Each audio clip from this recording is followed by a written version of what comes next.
Vamos a dar lectura como hizo nuestro hermano Israel hace unos minutos. Solamente los primeros dos versículos me gustaría leer el día de hoy. Dice así la palabra del Señor, Efesios capítulo 1, versículos del 1 al 2. Dice, Pablo, apóstol de Jesucristo, por la voluntad de Dios, a los santos y fieles en Cristo Jesús que están en Éfeso.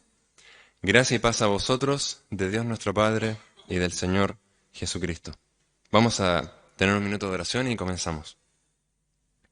Padre, venimos ante tu presencia, dándote muchas gracias, Señor, por este tiempo. Entendemos que, o más bien estoy convencido de que en una liturgia, en un culto, Señor, no hay nada más importante que callar, Señor, y escucharte a ti hablar, Señor.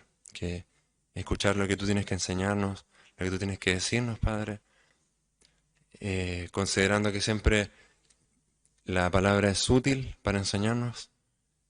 Permítenos tener el corazón abierto, receptivo a tu palabra, Señor. Al comenzar esta carta, permítenos también eh, escudriñarla, ser diligentes en ella, que no sea una lectura más de una carta que hemos leído cientos de veces, Señor, sino que sepamos que está aquí para transformar nuestras vidas, Señor, para transformar a tu iglesia y para hacernos más a la imagen de tu Hijo, Señor. Permíteme, Señor, ser claro con las ideas y que tu iglesia, Señor, sea edificada. Oramos en nombre de Jesús. Amén.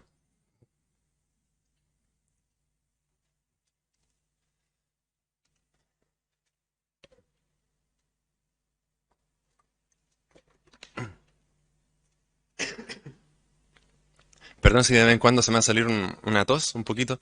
Todavía estoy un poquito de... De hecho, a veces me cuesta un poquito hablar, pero tranquilo, ya no estoy contagiando a nadie, ¿no? Bien, ¿por qué estudiar Efesios, hermanos? ¿Por qué estudiar esta carta? Vamos a irlo viendo a medida que avanzamos, pero a priori es una de las cartas más ricas en lo que es eclesiología, en lo que es teología propia, y creemos con los hermanos que es lo que necesitamos como iglesia. Entender qué somos, qué es la iglesia, qué es esto que hacemos acá, por qué venimos acá todos los domingos, qué es necesario, qué significa que Cristo nos haya redimido. Bueno, Efesios tiene muchas respuestas, muchas, muchas. Muchos teólogos proponen que es una de las cartas más preciosas de toda la Biblia en cuanto a su contenido, abajo de Romanos, en cuanto a lo poderoso que es, en cuanto a todo lo que tiene, el contenido que conlleva. Una carta sumamente especial. Una de mis favoritas, de hecho, de la Biblia. Una carta muy especial porque con ella, de hecho, yo conocí el Evangelio. Conocí el Evangelio. Y me emociona pensar en eso. Pero me emociona también pensar que es una carta que Pablo, como lo vamos a ver también en un momento, la escribió en prisiones. Y, y bueno, como él también termina de escribir, también la palabra no está presa. Y eso me ayuda a pensar en tantos lugares que no podemos llegar con el Evangelio, pero que la palabra sigue avanzando. Eso me llena de consuelo el corazón. Queridos hermanos, quisiera comenzar con una pequeña ilustración. Hay tres preguntas que sobre todo los físicos se hacen a través de la historia de la humanidad, que ellos plantean que son las tres preguntas más importantes de toda la historia. ¿De dónde venimos? ¿Quiénes somos? ¿Y a dónde vamos? Los físicos y los filósofos son los que más se plantean esta cuestión. ¿De dónde venimos? ¿Cuál es nuestro origen? Como humanidad. ¿Quiénes somos? ¿Y a dónde vamos? ¿Sí? Y es lo que la física trata de descubrir con todo lo que trata de investigar, avanzar, es en pos de estas tres preguntas fundamentales, lo que le llaman las preguntas existenciales de la humanidad. Si esto lo llevamos a un plano espiritual, a un plano bíblico, podemos decir que Efesios responde las preguntas existenciales de nuestra vida y de nuestra vida espiritual. ¿Quiénes somos espiritualmente? ¿De dónde venimos espiritualmente? ¿A dónde vamos espiritualmente? Efesios tiene esas respuestas. Y, y es precioso pensar en que la palabra del Señor tiene la respuesta a las cosas que a veces ni siquiera sabemos que nos preguntamos. Solamente mencionar algunos aspectos generales de la carta antes de entrar en materia. Am, Muchas personas se preguntan por qué esta carta, si usted puede ver los escritos de Pablo, esta carta, por ejemplo, no tiene como mucha cercanía con los hermanos en Efesios. ¿Por qué Pablo no hace mención de algún hermano allá? Recuerda Romanos cuando termina, hace un listado tremendo de gente saludando, salúdame a este otro que está allá, a la iglesia que está en su casa. Lo mismo sucede en Colosenses, lo mismo sucede en Corintios, que conoce a un tal Gallo. Entonces, yo uno se pregunta, ¿por qué en Efesios no sucede eso? Por qué no pasa eso? Y esto es porque algunos creen que Efesios en realidad no estaba escrita para la ciudad de Éfeso. Algunos creen. Entonces, la ciudad es Éfeso, el gentilicio son los efesios, como nosotros somos los santiaguinos de Santiago, pero algunos piensan que Pablo originalmente cuando escribió la carta no tenía en mente que fuese para los efesios. Sin embargo, la patrística y los eruditos de la Biblia creen hay gran conjunto en que sí, finalmente sí es para los efesios. Y a medida que lo desarrollemos se va dando cuenta de eso. Hay muchas palabras que solo ocupa Pablo, y que son solamente para ellos y que es innegable el trasfondo. Hay muchas cosas que Pablo conecta del periodo que él vivió con los efesios allá, que solamente Pablo podría saber, que solamente los efesios entendían que Pablo les decía, por lo tanto tenía que ser para ellos, tenía que ser para ellos. Si usted lee el final de Hechos, capítulo 28, ahí tenemos a Pablo encerrado en una prisión romana, lo que se le conoce más bien una especie de prisión, no es algo, no es un calabozo, ¿cierto? Es una especie de casa, lo que se le llama ahí.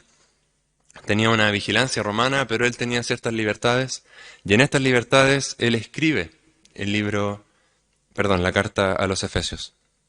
Se cree también que en este mismo encierro Pablo escribió otras cartas, otras tres, como Filemón, Filipenses y Colosenses. Por lo tanto, si es durante este encierro que Pablo está escribiendo, la carta debe datar más o menos del 60 al 62, más o menos. ¿Por qué es importante esto? Porque, hermanos, hay, sobre todo en el último siglo, hay un área de la teología que se llama la alta crítica. La alta crítica niega todo lo que tiene que ver con paternidad literaria. ¿Qué significa la paternidad literaria? Es que Pablo escribe aquí, yo Pablo escribo esta carta, y la alta crítica critica eso. Dice, no, Pablo no la escribió. Por lo tanto, es importante saber estos datos. Es importante saber las fechas, los lugares en los que están los personajes para decir, oye, sí es posible que Pablo lo haya hecho. Si creemos que la palabra del Señor es inerrante, ¿cierto?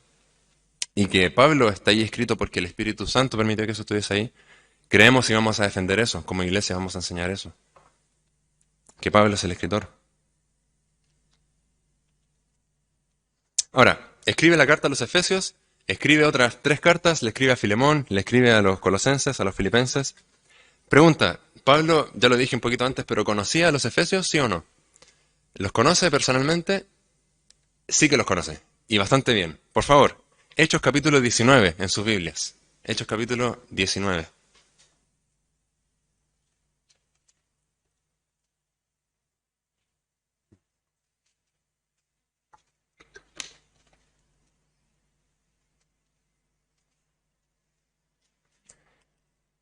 El que me responde esta pregunta se gana... No, no se gana nada. Pero ¿en qué viaje estamos acá? Capítulo 19 de Hechos.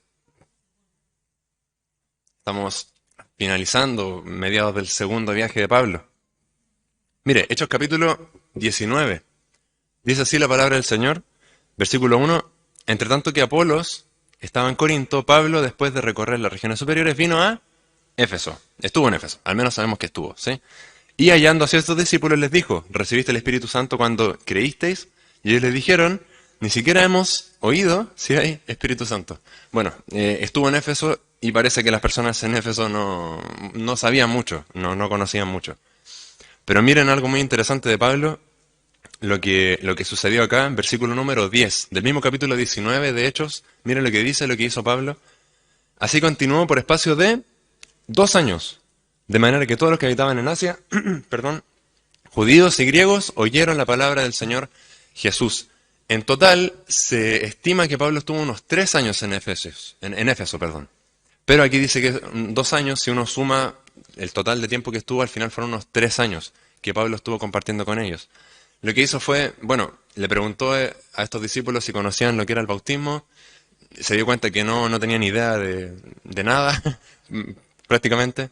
Y lo que hace Pablo es hacer una especie de instituto bíblico en Éfeso, se sienta con ellos en la casa de un tal Tirano, no sé si recuerdan, y les empieza a enseñar las escrituras, muy importante.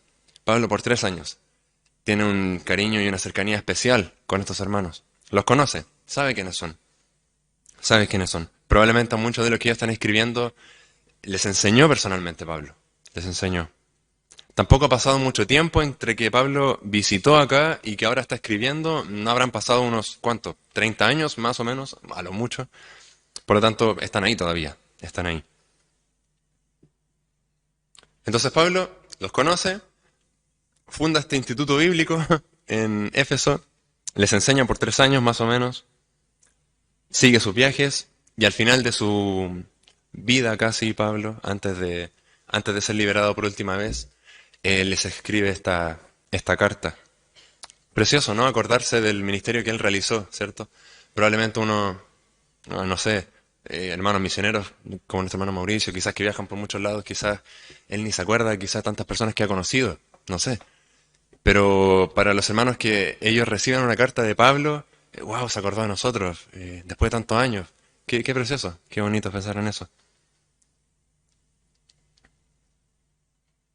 Entonces los conocía. Ahora, mire, ¿por qué era necesaria una carta para los efesios? ¿Por qué era importante que Pablo les escribiera si les enseñó por 3 años, más o menos? ¿Por qué era necesario como, y de hecho vemos Efesios que está cargada de teología, está llena de enseñanza? ¿Por qué era necesario como enseñarles de nuevo? Porque, por ejemplo, en Colosenses tenemos claro el problema. En Colosenses hay un problema en que tergiversaron a Cristo, ¿cierto? Llegaron las personas a enseñar que Cristo no era 100% hombre, como que algo raro pasaba ahí, y Pablo tiene que corregir eso en Colosenses. Luego en Gálatas tenemos a unos que tuercen lo que es la doctrina de la salvación y dicen, no, tú para ser salvo tienes que creer, pero tienes que hacer otras cosas más. Entonces Pablo tiene que enviar una carta para corregir eso. Normalmente las cartas son para corregir cosas, ¿cierto? En Corinto también, ¿recuerdan? Hay pleitos, están todos peleándose con todos, hay unos fornicando y Pablo tiene que mandar una carta para corregir cosas. ¿Qué tiene que corregir en Efesios? ¿Por qué no vemos ninguna, en Efesios no vemos ninguna reprensión de Pablo diciendo, oye, que este loco deje de hacer eso? No, no, no. Entonces, ¿por qué? ¿Por qué escribe Efesios? Bueno, por varias razones. De hecho, el capítulo 19 nos va a ayudar bastante. Mire, capítulo 19, versículo 13, por favor, del mismo capítulo 19 de Hechos. Mire lo que dice.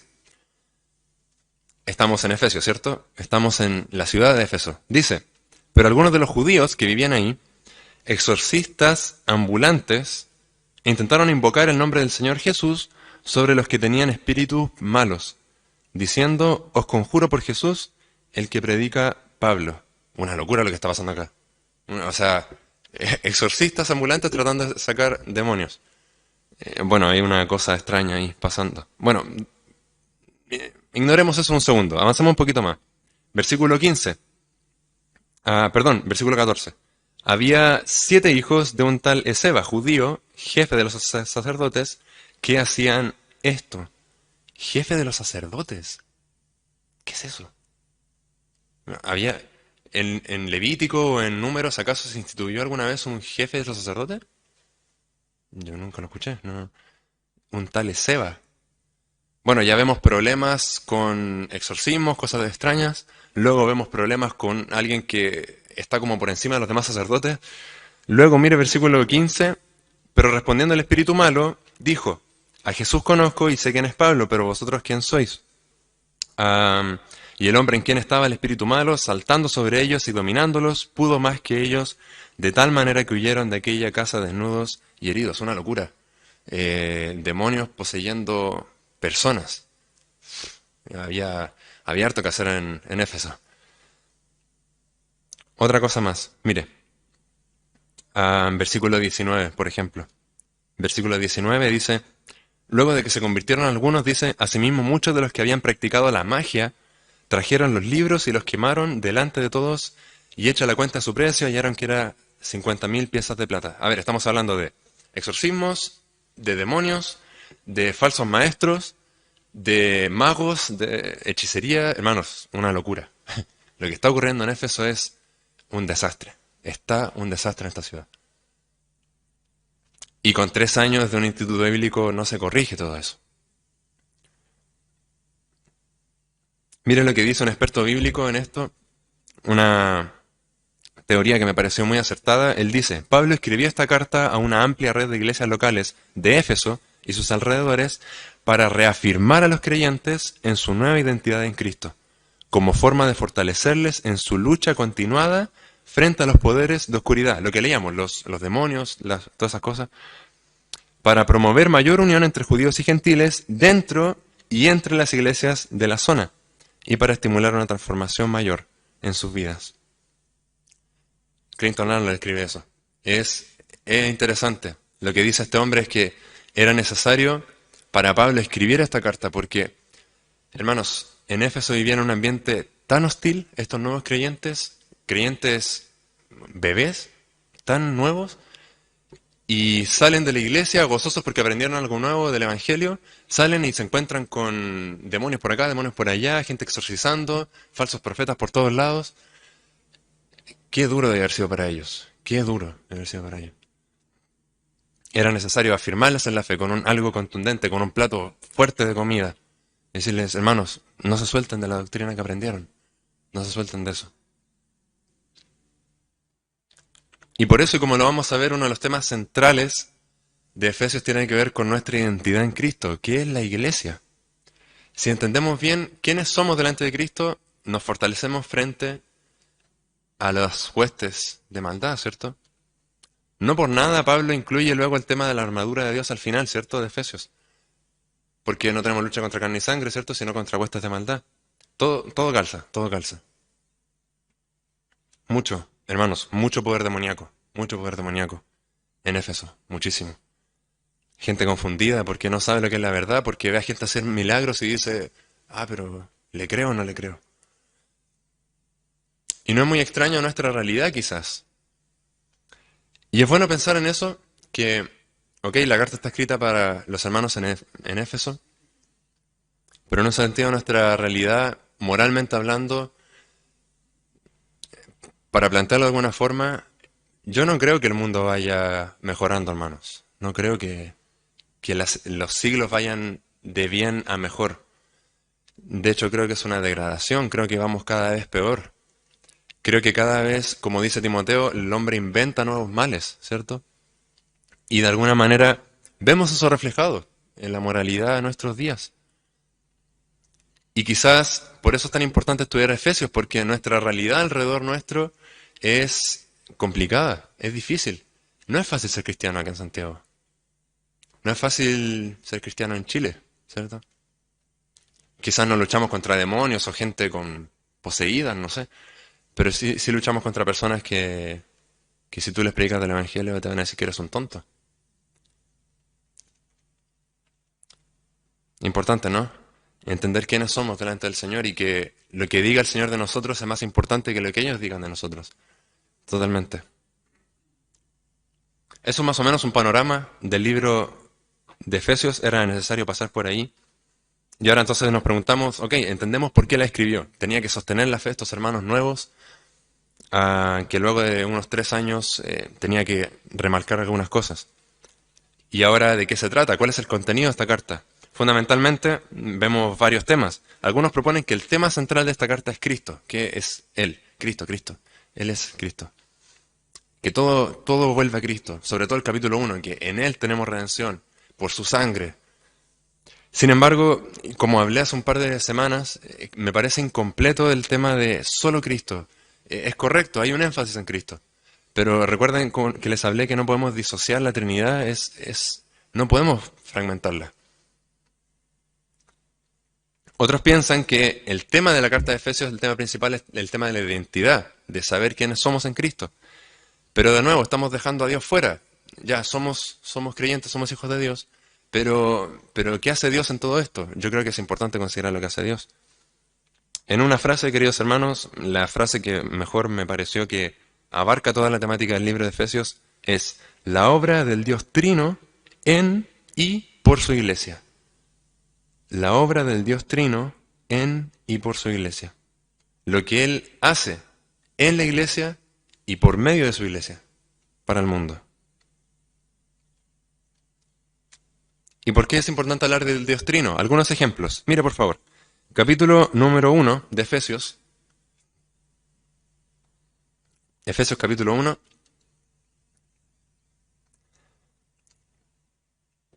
Versículo 3.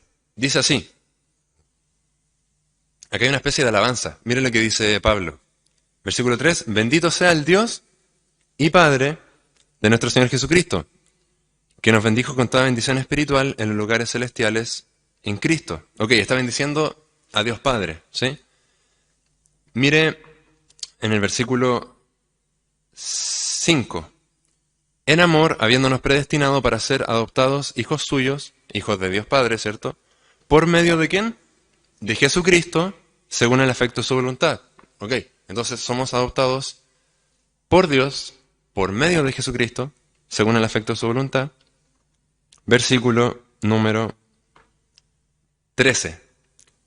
En Él, en Cristo estamos hablando, también vosotros, habiendo oído la palabra de verdad, el evangelio de vuestra salvación, y habiendo creído en Él, fuisteis sellados con el Espíritu Santo de la promesa. Por lo tanto, alabamos a Dios Padre por la salvación, pero esa salvación es por medio de Jesucristo, que la permite el Espíritu Santo, cuando nos sella. ¿Sí? Efesios 2, versículo 18. Mire, Efesios 2, 18. Estamos hablando de Cristo de nuevo aquí. Dice, porque por medio de Él, de Cristo, los unos y los otros tenemos entrada por un mismo Espíritu. ¿A quién? Al Padre.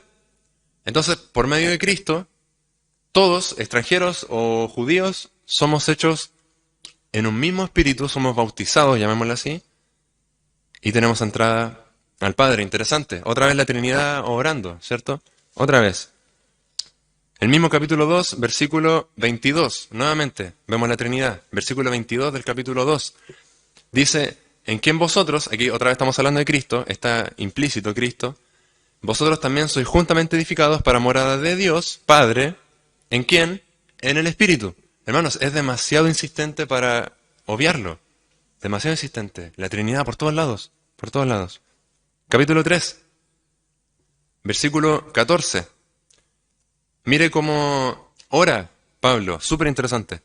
Por esta causa doblo mis rodillas ante el Padre, el Dios Padre, de nuestro Señor Jesucristo, de quien toma nombre toda familia en los cielos y en la tierra, para que os dé conforme a las riquezas de su gloria, el ser fortalecidos con poder en el hombre interior por su Espíritu. Otra vez. Solamente un versículo más. En el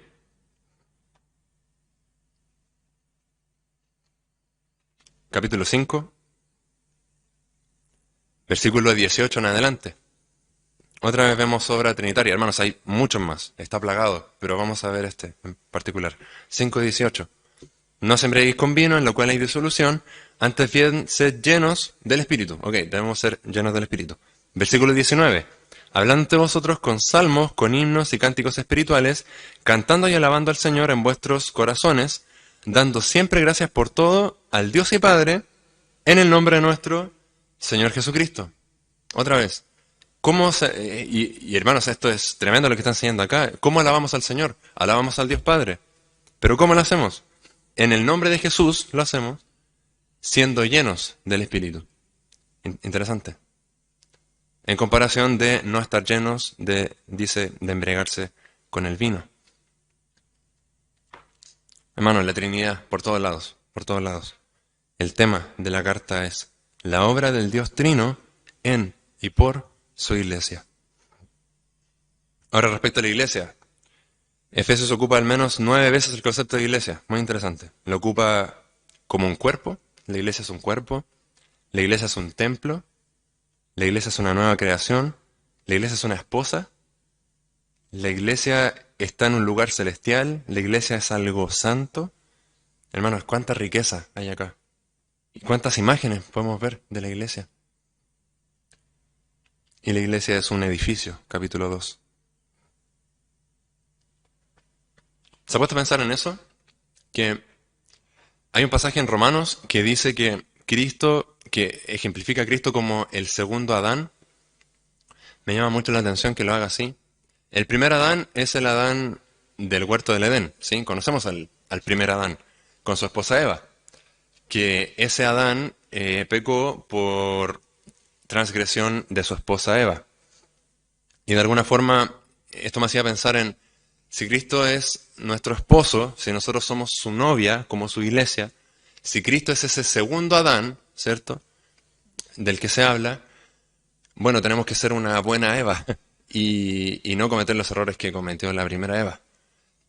De alguna forma, la ayuda idónea es eso, ¿no? Es ayudar al marido a cumplir su propósito.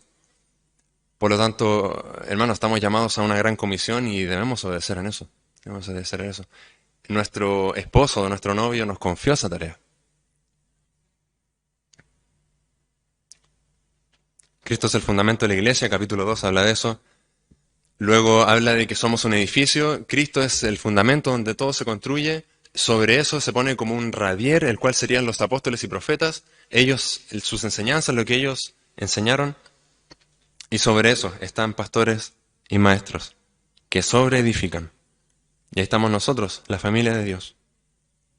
Somos portadores de la armadura de Dios para batallar en la guerra espiritual.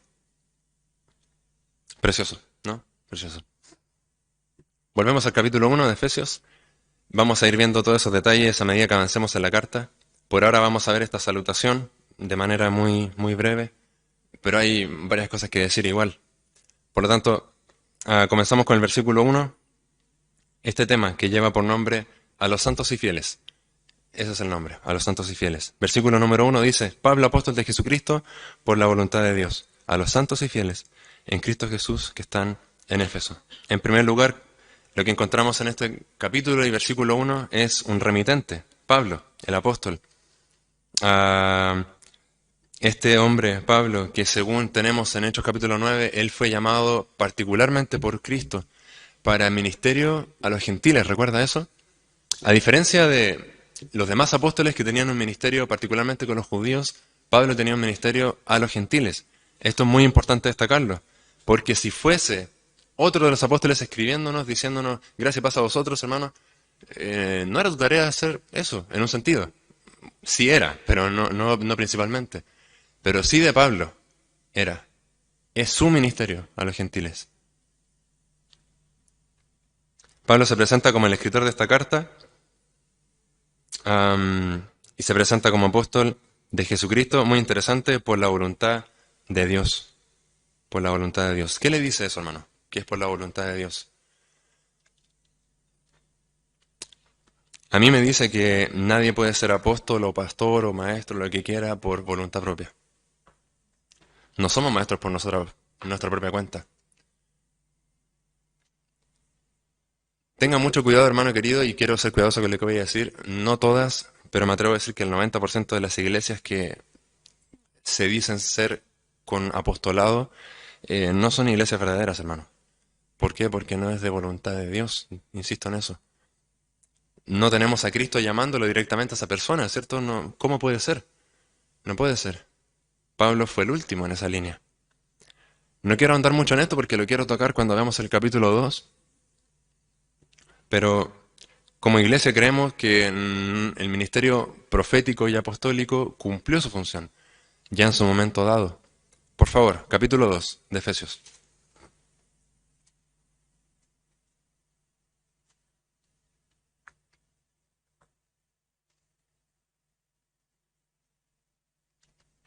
Versículo 20 del capítulo 2 dice así la palabra del Señor.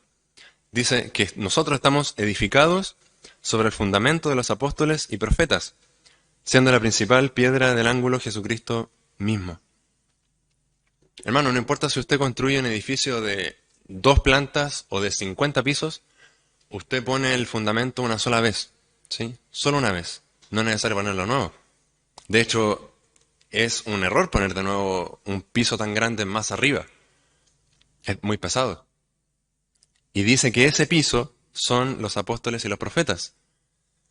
Y que luego de ese piso de los apóstoles y profetas construye los pastores y maestros, lo que dice que en el capítulo 4 que son establecidos por Cristo. Por lo tanto, es innecesario que haya apóstoles y profetas el día de hoy. Es innecesario, hermanos. No, no hace falta. No hace falta. De ninguna manera. Por lo tanto, una pregunta un poquito capciosa. ¿Nuestras iglesias deben ser apostólicas? Sí. Sí, en el sentido de que tienen la enseñanza de los apóstoles, pero no en el sentido de que tenemos apóstoles, ¿sí? Sí debemos ser iglesias apostólicas. ¿Por qué? Porque estamos sobre el fundamento de los apóstoles, de lo que ellos enseñaron, pero no en el sentido de que creemos en los apóstoles, ¿sí? De que los apóstoles cumplieron su función en su momento. Perdón, era una pregunta capciosa. Pablo como apóstol entonces establece esta enseñanza. Él es un apóstol de Jesucristo por voluntad de Dios. Y él escribe, versículo 1, a los santos y fieles en Cristo Jesús que están en Éfeso. Por lo tanto, ya vimos acerca del remitente de esta carta, vimos quién es el que la envía, Pablo, él escribe, el último de los apóstoles. Y en segundo lugar, nos encontramos con el receptor de esta carta. ¿Quiénes son el receptor? En este caso, los santos y fieles en Cristo Jesús que están en Éfeso. ¿Quién es alguien santo y fiel? Santo y fiel. Cuando hablamos de santidad, ¿qué pensamos? Hablamos de algo limpio, ¿cierto? De algo puro, de algo sin mancha. Normalmente es lo que se nos viene de inmediato a la mente. Sin embargo, me llama mucho la atención, hermanos, porque eso tiene que ver con la moralidad, ¿cierto? Es decir, yo si soy santo es porque soy limpio, supuestamente, ¿cierto? Entonces, moralmente yo soy santo. Pero me llama mucho la atención porque en Levítico Dios llama a un vaso, lo llama santo. Y uno se pregunta, pero ¿cómo un vaso va a ser santo si un vaso no peca? O no puede discernir, ¿cierto? Él dice que los instrumentos de su casa son instrumentos santos. ¿Cómo es eso? Estudia el libro de Levítico, muy interesante en eso. Va a ampliar mucho su entendimiento de lo que es la santidad. Y separa lo santo de lo profano. Y entonces uno se pregunta, ¿entonces no soy santo? Le voy a dar un ejemplo. Supongamos que yo tengo este teléfono y este teléfono, yo le digo a este teléfono, tú vas a hacer exclusivamente para llamadas. Nada más. No juegos, no Instagram, no WhatsApp, no nada. Solamente llamadas. Te consagro para solo llamadas. Está siendo un teléfono que estoy apartando para solamente llamar. ¿Sí? Eso es consagrar algo. Por lo tanto, este teléfono es santo en ese sentido, en que es apartado solo para una tarea específica. ¿Sí? Hermanos, bíblicamente hablando, y el concepto que Pablo está manejando acá, es que, y por favor sígame la idea, porque yo sé que es difícil, pero algo santo es algo más posicional que moral. ¿Qué significa esto? Que alguien santo es alguien que Dios llama aparte. No necesariamente es alguien perfecto, intachable. Es alguien que Dios aparta para sus propósitos, para usarlo. Y tiene mucho sentido con lo que es la salvación, ¿cierto? Porque Él nos redime y nos compra para Él, ¿cierto? Nos hizo sus hijos. Ese es alguien santo delante de Dios. Porque alguien puede leer aquí, bueno, a los santos, bueno, yo no soy santo, así que no leo la carta. No, los santos son los que Dios llamó aparte. Posicionalmente, alguien es santo. Porque yo puedo ocupar este teléfono luego y decir, bueno, solamente para llamadas y tengo otro teléfono que ocupo para todas las demás cosas. Y lo ocupo para las demás. Y ese teléfono es profano, porque es para las demás cosas. Pero ninguno de los dos es mejor en limpieza, porque los dos, no, ninguno peca. Entonces, ¿cómo? Se trata no de moralidad, se trata de posesión, de posesión. Bien podemos ser santos para Dios, apartados para Él, pero pecar más que alguien en el mundo, ¿no? Claro que sí. Yo creo que pasa. Los santos, los apartados para Él. Esos somos, hermanos. Somos apartados para Él. La iglesia de Dios es santa, no porque sea mejor que los demás pueblos, no porque sea mejor que nadie, sino que porque el Señor la apartó. El Señor la apartó para Él. Y nos apartó para un servicio, y ya vamos a ver en qué sentido es eso. Pero no solamente somos santos, apartados para Él, sino que también somos, ¿qué dice? A los santos sí, fieles en Cristo Jesús. Y de nuevo, cuando uno piensa en fidelidad, no sé, el concepto más común quizás es un perrito fiel, un perrito que te acompaña para todos lados, ¿cierto? Un perrito que tú lo llamas y a los perritos se le llama como el mejor amigo del hombre, ¿cierto? Porque es fiel. Hermano, fidelidad no tiene nada que ver con eso. Eso es lealtad, que es distinto. Fidelidad tiene que ver con un compromiso, ¿sí?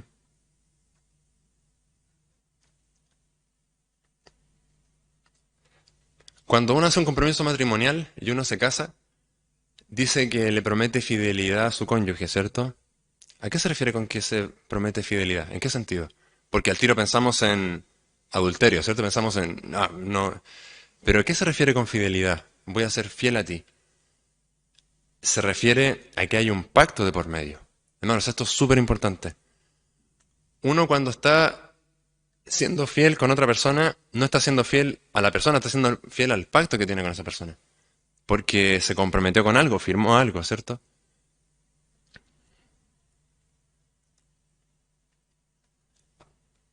Qué bueno que Dios sea fiel y que Él no cumple, perdón, y que Él no falla en sus promesas, ¿cierto?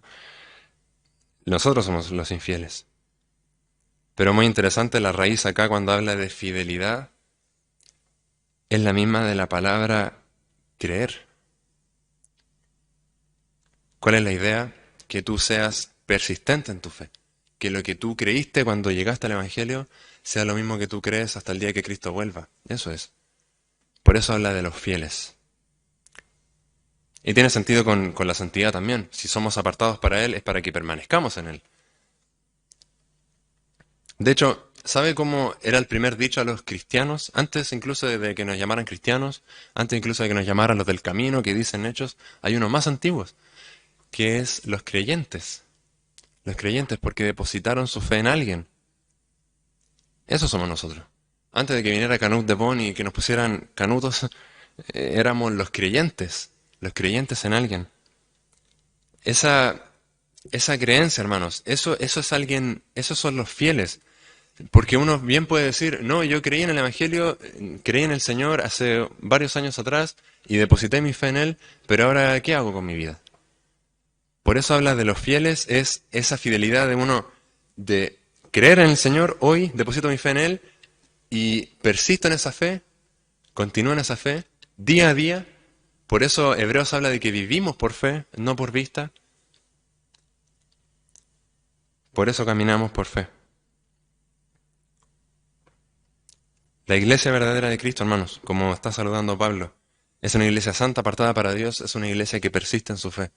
Hermanos, un creyente que no persiste, y permítame la, la franqueza, un creyente que un día sí, un día no, un creyente que ni siquiera sabemos dónde está, quizás no es creyente, lo más probable es que no lo sea. Porque ¿qué es lo que dice? Que es alguien que persiste, es alguien que continúa toda su vida en esa fe que un día depositó. Sigue en esa fe. Alguien que abandona no es un fiel, no es un fiel. Rompe ese compromiso con el Señor, ¿cierto? Estos son los fieles en Cristo Jesús que están en Éfeso. Tenemos al remitente, Pablo, apóstol de Cristo. Tenemos los receptores, estos santos y fieles. Y tenemos un saludo. Versículo 2. Gracia y paz, dice. Gracia y paz a vosotros, de Dios nuestro Padre y del Señor Jesucristo. Gracia y paz. ¿Está hablando de la gracia? Gracia y paz, interesante. Son creyentes, ¿por qué les desea gracia? Si ya recibieron gracia, ¿cierto? Por gracia sois salvos. ¿Por qué Pablo les desea gracia y paz si uno ya recibió gracia? Varias cosas que decir aquí a continuación. Gracia y paz son los dos distintivos, hermanos, de la fe verdadera. ¿Qué fue lo único que prometió Cristo cuando estuvo en la tierra? Vida abundante, vida en abundancia, aquellos que creen en Él, y paz con Dios. ¿Recuerda eso? Mi paz les dejo, mi paz os doy. Las únicas dos cosas. Vida abundante, eso es gracia y paz para con Dios. Por lo tanto, aquellos que recibieron la gracia son aquellos que ahora tienen paz con Dios. Efesios 2, porque antes éramos enemigos de Él, ¿cierto? Piensa en esto, querido hermano, y quiero poner una reflexión en su mente, en su corazón. Supongamos que yo discuto con, no sé, con Israel, con mi hermano, y tengo un problema con él. Supongamos que yo fui el del error. Yo debería ser el que se acerca a arreglar el problema, ¿no? Yo debería ser. Yo cometí el error. Y en la relación Dios-humanidad, el que falló fue la humanidad, ¿cierto? Y hermanos, piensen lo tremendo que es el amor de Dios, en que no esperó a que la humanidad viniese. Nosotros éramos los que teníamos que acercarnos a Él para arreglar la relación, y no, Dios envió a Cristo. No, yo voy, yo voy. Qué tremendo el amor de Dios, hermanos. Que no era su culpa, no era su culpa. Y aún así Él quiso, yo voy a arreglar esto. Me sacrifico, no importa. Los amo más. Mi amor es más que el pecado. Tremendo, tremendo. Y nos hace pensar en la forma en que nosotros perdonamos, ¿no? O que no perdonamos. Porque de repente alguien me miró feo y, bueno, no te hablo más, chao. No. Hermanos, ¿qué clase de arrogancia es esa, hermano? ¿Qué clase de arrogancia es esa? Recibimos esa gracia de Cristo y ahora tenemos paz con Dios cuando antes éramos enemigos. Otra razón por la que dice gracia y paz, otra vez, ya mencionamos, la gracia que nos hizo salvos y la paz que tenemos ahora con Dios. ¿Por qué lo menciona? Porque muy probablemente a alguien se le olvide vivir en esa gracia y en esa paz. ¿Por qué? ¿Cuáles son las luchas más frecuentes del creyente en la vida cristiana, creo yo? La primera es el pecado, la lucha con el pecado, y otra de las grandes luchas del creyente es el sufrimiento. La primera es el pecado, luchar con el pecado día a día, con lo que batallamos todos, ¿cierto? Y la otra son el sufrimiento, las penas de la vida, las pérdidas, el dolor, las enfermedades, ¿cierto? Bueno, por eso Pablo saluda gracia y paz. Gracia, tranquilo, para tus pecados, tu lucha con tus pecados, hay gracia de Dios disponible. Y para tus tribulaciones en la vida, para tus penas, tus dolores, hay paz con Dios. Tremendo, precioso. Gracia y paz. En tus pecados y en tus penas, gracia y paz. Precioso, precioso. Sería bonito saludarse así, ¿no? De repente un hermano que está desanimado, pucha hermano, estoy con problemas. Hermano, en Cristo hay gracia y paz. Gracia y paz. Precioso.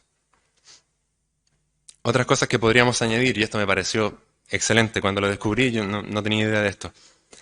¿Recuerda cómo saludaban los hebreos en la antigüedad y lo siguen haciendo hasta el día de hoy con la palabra shalom? Así se saludan. Es como nuestro que tenga un buen día. Ellos saludan shalom, shalom. Y shalom significa paz. Shalom significa paz a vosotros, paz a vosotros. Entonces, van a comprar el pan y dicen shalom, shalom. Y muy interesante, ¿sabe cómo saludaban los griegos? Saludaban con la palabra caris, que es gracia. Muy interesante. Hermano, otra vez, y aguárdame aquí un segundito.